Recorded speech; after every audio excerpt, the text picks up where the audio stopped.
All right, hello everybody. Welcome back to the channel.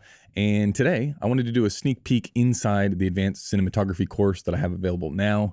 It is the only time that this course is going to be made available all of 2025. It's 1 week. That's it. Not open after that. And the reason that I do that is because it's advanced cinematography. I don't want rando people just coming on and joining and thinking I'm going to talk about ISO or little exposure tricks or what a lens is or a camera or anything else. This is advanced commercial cinematography. And what do I mean by that? I mean, I take you through every single aspect of a production. What we do is the curriculum is set up that from the very introduction of a job to a cinematographer, we go over every single decision, every bit of information that you would want to know at that point in time, every conversation that you would have, every check mark that you would want to have ticked off in the location scouting process, in the tech scout process, in the scheduling process, in the gear, in the crew. All of those things, we go through every single aspect of the job until we actually get on set on the day. And thanks to Cine Designer and being able to do all of this stuff virtually, it's better than being there in real life, like next to me in a physical space, because I have all the time in the world to explain and to look through different lenses and to talk about the little changes that you are doing on set when you see the lighting come in and you see it all rough together. What are the things that I'm looking for? I mean, that is the running dialogue in my mind is hopefully the knowledge that I'm able to pass on to say, this is how I do it. I don't know if this is right. I don't know if this is how other people do this, but I haven't seen someone else offer. I would be interested if they did to see how are they working on a job to job basis. This is every single decision. And that is why it is advanced cinematography. And like I said, it's only available for 1 week every single year. And this one is all about location lighting. And location lighting comes with its own unique challenges, and it comes with its own things that you need to do before the shoot to get the maximum juice from the squeeze. We are trying to set everything up in the location scouting process. We're trying to pick the locations that are going to do the hard work for us. Then when we get there, we're going to say, okay, what equipment do we need? What personnel do we need to make sure that when we are on set on the day, we are roughly there. We're 95% of the way there with just the tech scout plan in place. And that allows us the freedom to be able to be on set and make changes that are going to impact the final results in a positive light. The most efficient, like what little things can we have on standby? What do I want to say so that we have things out of the truck and on set so we don't have to waste time in between? Because it's not just, I mean, it would be nice if it was just cinematography that people were concerned about on a commercial, but there's lots of other departments that have all their own needs, and that's going to impact scheduling, and it's going to impact workflow, and it's going to impact how much time and resources you have available to you to get pretty pictures. So it's understanding that dance and working inside of that choreography to make sure that you are setting yourself up for the ultimate success. Right? And that's all you can ask from any project. So today, what I thought I would do is just show you a sneak peek of what is inside the course. Like I said, it's every single decision. And it is every single in the minutia of this is why I would do this now.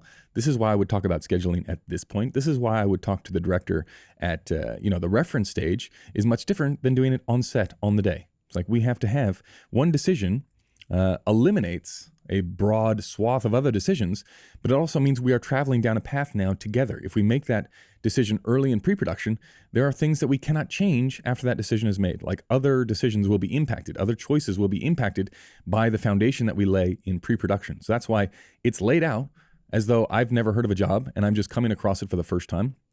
Talking to the producers and the production and the directors initially, looking at the treatment, then trying to figure out, okay, with that treatment in mind, what references can I send through? And the question then becomes, well, how involved do you want to be at that stage? With a commercial director, if you're working with successful commercial directors, it's like in a fairy tale world, you'd be like, oh, this is the biggest thing that they have on their calendar. They really want to do a great job on this commercial. In reality, they probably have 6 commercials on the go. They're probably pitching on another 3. They've got 2 in post-production. They're probably on set when you're calling them, working on another job that has, completely fallen over and it's a disaster. It's a dumpster fire of a job and they're just trying to get through it. Or maybe they're in a foreign country and they're just doing a cash collection job and they're looking to get back as soon as possible so they can do something fun. It's like registering immediately with the director. What kind of job is this? Are we doing just a cash grab? Are we doing this is going to be a real piece? Even those things. That's what we talk about inside the course. And I've never seen it discussed anywhere else. And I think knowing these things has made a huge impact on my career. And it could be for the positive or it could be for the negative. Like if you don't want a career like mine, you might want to do things differently. But even knowing that, It's better to know the way that I go about doing these things, so you have the option to go, oh, that sounds like a terrible system. Like I would never do that. I would never, I don't know, I would never try and employ the framework in an ad like the one that we were shooting. So we take this mock ad, we do all of the pre-production, all of the scheduling, we land there on set on the day, we look at all the different framing, like we look at the little nuance, like what am I looking for in framing? How much of the frame am I actually concerned with? And like it ultimately boils down to the decisions that I make. How do you communicate with the crew, both in pre-production and on set on the day, to say, hey, I know that it's going to be a big long day, but these are the times that I need everybody to be on their A game. And who am I telling that to? And when am I telling them that? And that is the goal of this course. So if you are just on the brink of either cracking into the commercial space, or you just want to see, is this a job that I would actually like to do? Well, this is it. This is the entire job. This is not just the creative, hey, this is how you light something to make it look nice. This is the whole job. Everything that I do on a daily basis with cinematography is explained in this course. So it's a perfect opportunity to see whether or not you want to work this way, because it is significantly different than the narrative space, much different than documentaries. It's its own little beast. And hopefully all of the positive feedback that I've had from this course is that this lays out exactly what it is like to work in the real world, and knowing the way that I go about these decisions and the sort of the decision tree that you develop as, okay, I need to get this question answered so that I can answer 5 other questions for everyone else. And I can start to compress the information that is being fed to me by the production. I can compress that down to just the digestible elements that every single person needs. And then I can see it all come together on set on the day. I can sit around having my little cappuccino while everybody else works. And then when I get my time to start to manipulate the plan and really make a difference in framing and in lighting on set, what am I doing then? Like, am I choosing the lens first? Am I manipulating the key light first? Or is it the ambient light? Or is it the backlight? Those little tiny things make all the difference. And I think that's why the course has proven so valuable. So it's available this week. This is a little teaser of one of the sections. I think there's ultimately like 6 hours of content inside of the course. And this is one of 3 different parts on the actual tech scout, like going through the physical tech scout with the team after you've looked at the boards, after you've spoken with the director. This is the tech scout process where you are explaining to the team, this is exactly what I would like to see on the day. Do we have any questions? Are there any comments? Are there any issues from anybody? And this is one of those sections.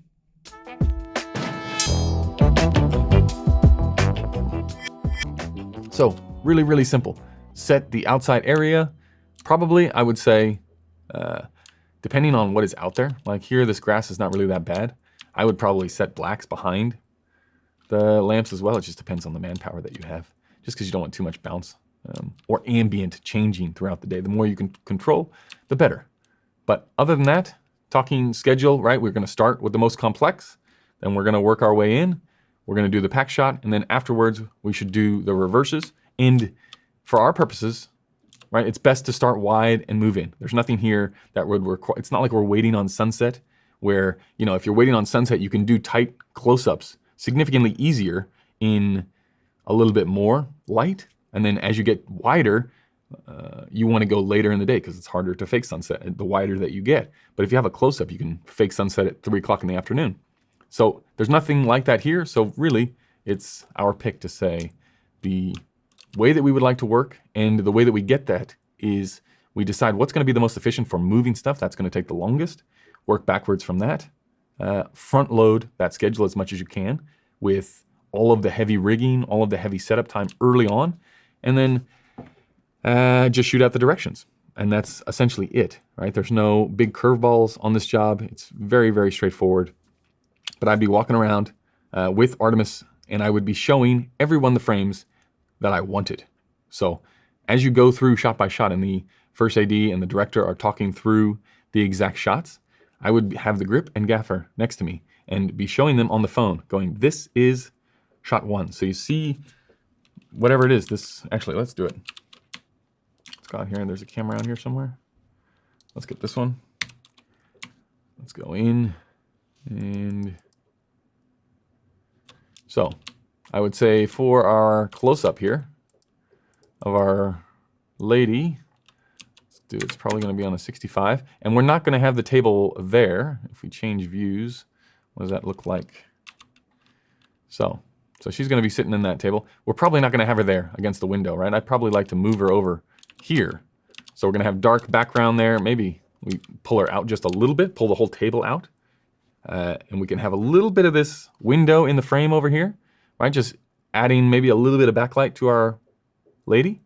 But really we want to be looking into that corner because that wall is going to be dark. We'll have the interesting wallpaper behind. We'll get rid of that mirror on the day. And then it also makes us, if we jump out now of Artemis, we ended up outside the building. Perfect.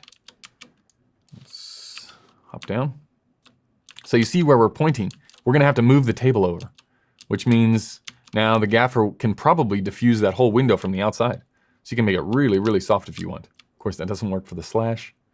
So, you know, the options to move around this table are going to be beneficial.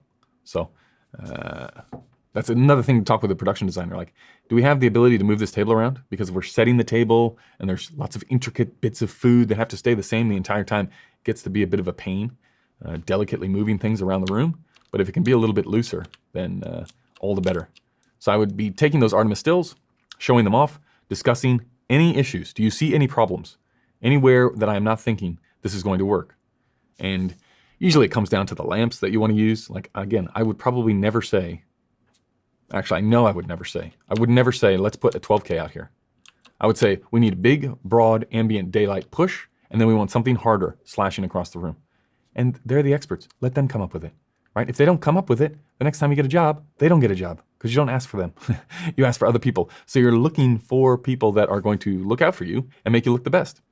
So give them as much freedom as you can. But if they don't have the goods and they're not picking up in the style that you are looking for, well, then you do have to go through the motions, and that's why it helps to learn all these things. Okay, I think that's our look at the tech scout, right? Very, very simple. Nice, easy day, walking through the shots, what's going to happen, the gear movements, and really, like I say, it's just about lining things up in advance so you're not springing anything on the crew gear-wise because it's probably stuck in the very back of the truck. And if you ask for the one more floppy and they've got the thing at the back of the truck, it's going to take 15 minutes to get it to set. And the whole time you're standing there going, I should have just had him prep 4 floppies or anything like that. Yeah, especially some people like to, for example, some people, even if it's going to be on a dolly, like it'll be on a dolly in this scenario, right? In this whole shoot is going to be on a dolly. We haven't really talked about camera gear or the way the camera's going to move, but for our style here, it's going to be on a dolly, right? Well, on a dolly, in a space this small, we're not really dollying in and out. We're using it for the pneumatic arm to be able to go up and down, and generally I will put a slider on top so you can move a couple of inches left and right without a big hassle from the dolly grip, moving the thing around, adjusting it. No, I want to be able to do it all on my own really, really quickly, because in a shot like this, where, again, you're looking through the camera, right? Like seeing a little bit of that window is nice. But if you're set up and you're not on a slider, maybe you can't go over here and just get a little bit more if you wanted to. But if you're on a slider, you can, right? So the last 3 feet, the last 7 minutes of lighting, the last tiny little increments in the head and in the framing, that's where I want, from past experience, the most frustrating thing is being on set and just wanting to change something very, very minor change and not being able to do it because it's going to take 5 minutes and you've only got 30 seconds. So I always anticipate, what am I going to want to do at the very last 30 seconds? I know myself. I'm going to want to adjust. I'm going to want to just slide over. Like the talent might sit in the chair and they might scoot around. And they're like, oh. You know, if you're sitting there on a set of tripod, a head and legs, you're like, oh man, I got to drag this whole thing. They're going to, every take, maybe they're getting up and down. They're sitting in a different spot. It's like if it's just on a slider on top of the dolly, it makes it so much easier just to react and be more free to let everyone else do whatever they want, right? You want to be reactive on the day. So, so what I was saying was, so if you have a dolly in here, moving it around, yeah, you can do those little last minute adjustments, but it's still kind of a pain because it's enormous and this space isn't that big.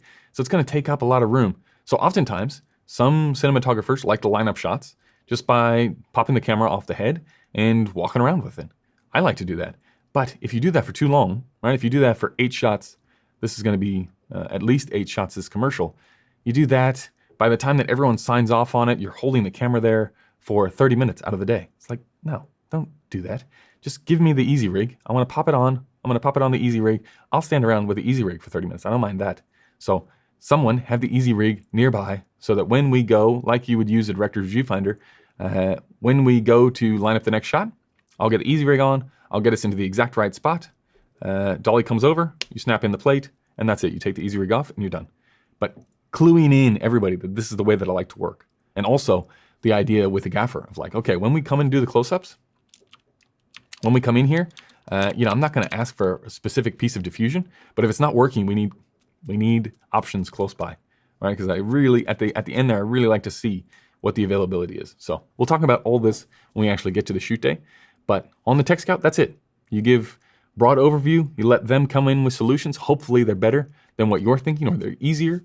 And then you go away, you have a conversation with the first AD, talk about schedule, which we will do in the next section. And production, keep everybody informed. And that's really it, right? As long as you're prepared, you are able to be reactive and you're able to be creative in this situation because you have all the answers, right? The people that are there on the Tech Scout, all they're there for is answers. You're the person that needs to provide those.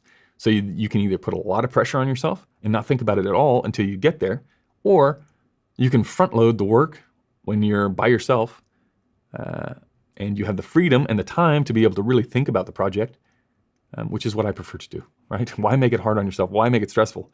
If you can just think it all out, throw it at somebody, and maybe they say, oh, this is not going to work. And then you say, why is that?